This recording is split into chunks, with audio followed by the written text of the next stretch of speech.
Hey, 5th and 6th graders, welcome back. Today is actually Sunday, and Sunday is going to be the new day that we are going to be posting our videos that we're doing together. So hopefully that way it won't interfere with any of your schoolwork that you might have going on during the week, and it'll be a great thing that you can just start your week off strong with, and it will hopefully keep you motivated to do well with all of your schoolwork and everything, all of your responsibilities that you have during the school week. So this week's lesson is going to be about why can't I have what they have?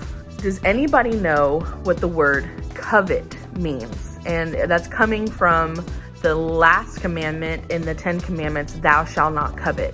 It means for you to desire something that someone else has. In case you didn't know, that's actually not a very good thing to do. Our attitudes towards other people are symptoms of our heart's beliefs. And so when we choose to covet things, that's us choosing to not trust in God and His provision in our lives.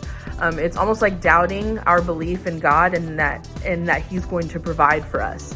This week's text is going to be in our Bibles in Luke chapter 15, verses 11 through 32. So this is going to be a story that hopefully some of you guys have read before, but it's the story of the prodigal son. We're not going to read it all on the video because it's a little long for that, but if you guys could read that, like I said, the story of the prodigal son, and just kind of think about the different characters in that story and kind of how they are, what they represent, and things like that.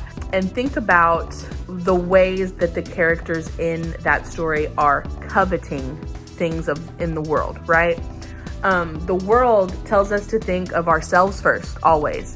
And that, you know, whenever someone else has something that we want but don't have, that's just not fair. That's not a good way to live as a Christian. That's not a good way for us to think about things.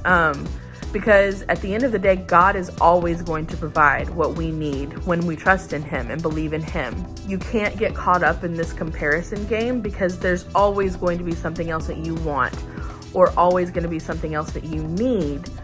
But God is our ultimate provider, and He's never going to let us down in that category, ever. When we truly trust in the Lord, there's no room for comparing or coveting things that other people have. It's just not.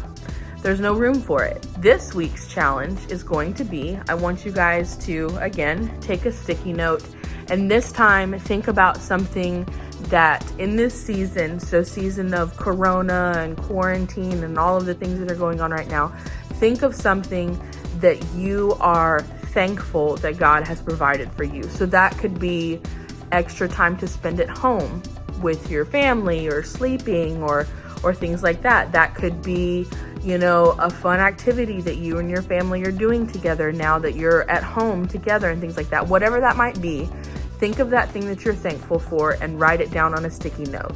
And then on that sticky note, put it actually this time in the back of your Bible. And so that way it's not, you know, where you'll see it all the time, but then one day in the future, you're going to be, and write it out as I am thankful for.